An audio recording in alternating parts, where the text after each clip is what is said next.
What is going on, everybody? I go by the name of Kari, and I want to thank you guys for joining me here today on SneakerPhetish. Even though this box looks like it got the Ace Ventura treatment, today we're taking a look at the latest creation in the mind of Kanye West. As if he wasn't already wild enough with the original Yeezy knit runner, he had to step it up another notch for the colder months. Without further ado, let's get into it. Boom. And there it is, ladies and gentlemen. This is the Adidas Yeezy knit runner boot in Sulphur. I want to make one thing very clear. If this shoe didn't have Kanye West's name on it, everybody would be saying that this was the ugliest shoe ever created, ever in history. Like, the fact, like, it's wild to me how Kanye's name, it's like beer goggles. It's like when you drink and all of a sudden somebody becomes a lot more attractive. That's the effect that the name Kanye West and the Yeezy brand have on fashion these days. They put these rose-colored lenses on a lot of creations like this, and creations that we probably would have completely dismissed. All of a sudden we're like, well, I mean, it is Kanye, but I appreciate that about Kanye because it actually makes us take a little deeper look and a second look at these shoes. And honestly, the shoe isn't that bad. They just taught me an important lesson that we'll talk about after we take a little deeper look at the shoe. Let's dive in. All right, so even though the shoe does look kind of complicated, when you kind of pick it apart, it's pretty simplistic in its execution. Now, you guys know, first of all, that the bottom half of the shoe basically just mimics the original knit runner that came out in very limited quantities a little while ago. Everybody obviously grabbed those very, very fast. I unfortunately wasn't able to get my hands on a pair of those. As a matter of fact, this pair isn't even mine as well. I want to thank the homie Sam G over on Twitter for letting me review her pair of these as well. All right, getting back to the shoe. So on the outer of the shoe, on the lower portion, we'll start with the lower half of this shoe. This has a very nice knit outer on it. This entire shell of this shoe, the whole, I don't know, bottom upper of the shoe, I'll call it, is this really nice, stretchable, kind of breathable knit material. But the interesting thing about it is in the construction. The construction of the shoe is pretty immaculate, to be honest with you guys. They've made this so it's very tightly knit. Not only that, but you guys can probably see here, if I outline it with my finger, that there's actually a reinforcement in the toe and in the back ankle of the shoe here, back here in the back panels of the shoe here. Now, I believe the way this shoe is made, it does make it a little bit warmer for those colder months, but it also makes the shoe extremely snug. And for that reason, it's suggested that you go up a full size from your usual size in this shoe. This shoe, as you can see, is a size 8. So really, this would only be good for somebody that was like a size 7 normally. You can really see the definition much better when you take a top-down look at the shoe as well. You guys see that reinforcement all in the toe in there, making sure your toes don't get frostbite. It's really nice. It's still pliable and flexible, but I do like that reinforcement. Now, in case you didn't realize this, 3 things that you want to keep in mind when you're wearing the shoe is the size, the fact it was designed in the United States, and the fact that it's waterproof. So this shoe really gives me prototype vibes, which is interesting because Kanye's been doing this a lot lately. On some of his more recent shoes, it almost feels like these shoes aren't done yet and Kanye is just releasing them bit by bit just to see how the people react to them, to see how people wear them. I remember people clown the knit runner when they first dropped, but when they dropped, they sold out, but they were extremely limited. So I don't know, part of me kind of feels like these are like prototypes that we're actually getting to wear, which in its own way is kind of dope. All right, now moving down into kind of the midsole area of the shoe here, what I found interesting was this really deep dip on the lateral and medial side here. And if you press down in here, you can actually feel that there is actually this thick layer of foam that will protect your foot as well and probably adds to the level of comfort, especially when you have this really, really hard rubberized outsole as well, which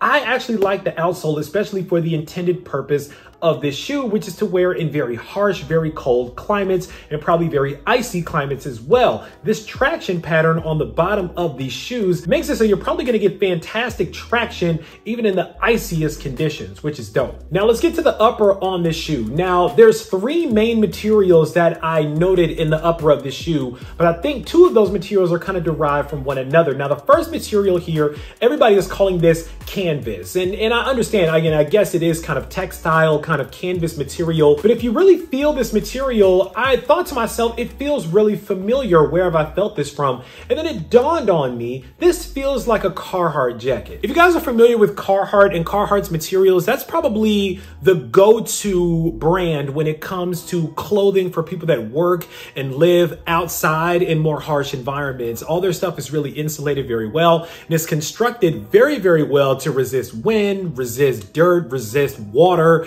and to actually keep things insulated and keep you very warm. The upper on this shoe really reminds me of what they call duck material, and there's basically different versions of duck material that Carhartt uses depending on the feel and the look that they're going for in all of their different fabrics and garments. This particular version with this lighter color here, and as soft as it is, it almost feels worn in already. It feels like this material has also been washed a few times and kind of softened up already. It gives you this kind of worn in feel for comfort. This reminds me of what's known as sandstone duck. Sandstone duck is actually brushed and treated for this really soft, worn in feel from the moment that you put it on the first time. And that's exactly the vibe that I'm getting here. Now that's also offset by this really, really soft suede material on the outer lining of this shell as well. This is really, really soft. I mean, like super soft. It's very, very nice to the touch. And then on the front of this shell, you have this kind of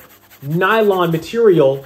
You guys can probably hear that there. And to me, this is nothing more than Kedora, which is another material that Carhartt tends to use for a lot of their fabrics. Now, the interesting thing about Kedora nylon is that you may not realize it, but it's actually one of the most durable and one of the most water and wind repellent materials that you can even get your hands on. It's very, very good at its job. So one thing I can tell you is that Kanye and the other designers, whoever came up with this shoe, they did a great job in sourcing the materials for this shoe to make sure that this shoe wasn't just a fashion piece, but it truly was very, very functional. Now, speaking of function, for a shoe that's supposed to protect you from the elements, I don't understand why they have this big gaping hole here. Now, what that also told me is that the kind of pants that you want to wear with this should be wide pants that protect your leg from the elements, because all I'm thinking about is if water gets into this hole here, if you're not wearing something that's protecting the whole upper of this, in addition to the insulation you get from this,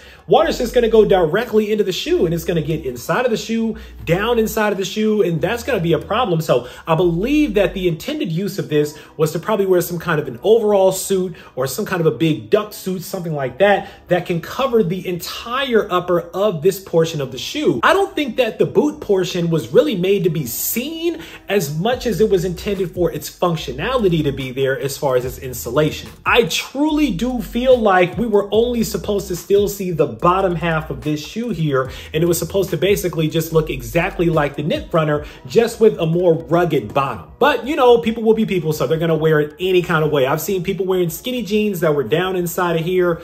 I've seen people wear it all kinds of ways, but we'll get to that in a second. You guys may not be able to see all the way down in there, but two things that I do want to talk about inside of the shoe. Number one, as I mentioned, is the foam that really wraps around the ankle, really keeping your ankle in place here, and of course around the toe box as well. You also have the tri-branded Ortholite, Yeezy, and Adidas Insole as well. So you got Ortholite on your insole, which is really fly, and then you have this extra padding here. I guess this is foam, something like that, inside of the shoe as well, kind of around the strobe board area. So very, very well done in terms of comfort and functionality. And that's pretty much it when it comes to the Yeezy Knit Runner boot. Now, here's the thing about it. Like I mentioned, this is a garish sneaker. It's very jarring when you first look at it, but when you break the shoe down, the shoe, first of all, is very well made, which is typical of what we've seen in a lot of Yeezy products. Very well made shoe. It's very functional. And it also taught me an important lesson. And that lesson is, I can't dress. And what I mean by that is, this shoe has been worn on some very fashion-forward people that have either had horrific looking outfits, in my opinion, with the shoe on, or really have done a fantastic job of how to style this shoe. This shoe, for fashion purposes, which is how a lot of people are gonna be wearing it, I think is a bit of a challenge. It's gonna stretch the imaginations and the minds of a lot of people who tend to wanna be fashion icons out here. And I've seen a lot of you guys with this shoe on YouTube. Some of your fits are not that great. I'm not gonna lie to you about that. Some of your fits are pretty good. I'm not gonna lie about that either, but similar to the other boot that we recently saw, the one that kind of looked like the foam runner on the bottom, that boot, we saw a lot of people do the typical thing that they like to do, which is to wear a pair of skinny jeans deep inside of the shoe. And I see a lot of people wearing this one the exact same way. But again, I think that where I've seen the most creative people wearing this sneaker and putting more thought and creativity into their fits is when they actually come out with the fits that have the big pants that go around and outside the shoe. I think that that not only was the way that the shoe was meant to be worn, but I also think that it adds to the functionality and the true purpose of the shoe as well. And of course, you guys know me, I'm always thinking about what's the real purpose and the real story and the real intention behind this shoe here. I don't think that it was necessarily meant for a fashion piece as much as it was meant for functionality. But when you can marry those two, which you can do with some fly outfits out there, I think that it can be a beautiful marriage between function and fashion. And I think that's more so what Kanye is going for these days. But you know, it's kind of hard to say exactly what Kanye is going for because there's days that I don't even know if Kanye knows what Kanye is going for these days. So it is what it is. But all in all, I appreciate Kanye for this shoe. I appreciate the fact that his name got put on a shoe that allowed us to take a second look at it, to dig a little bit deeper, to take a look at the materials and the execution, and to actually come out with something that added another moment into this culture, into this thing that we love. I didn't see this one coming, just like I didn't see the knit runner coming.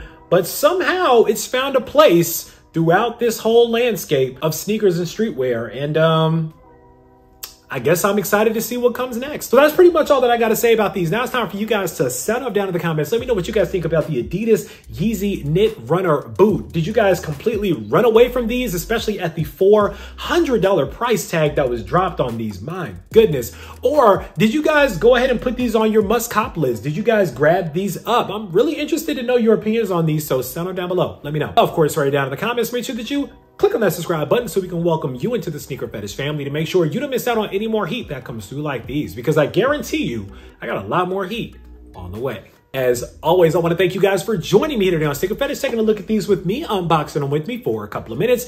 I go by the name of Kari. This is the Adidas Yeezy Knit Runner Boot in Sulphur. And until next time, I'm out.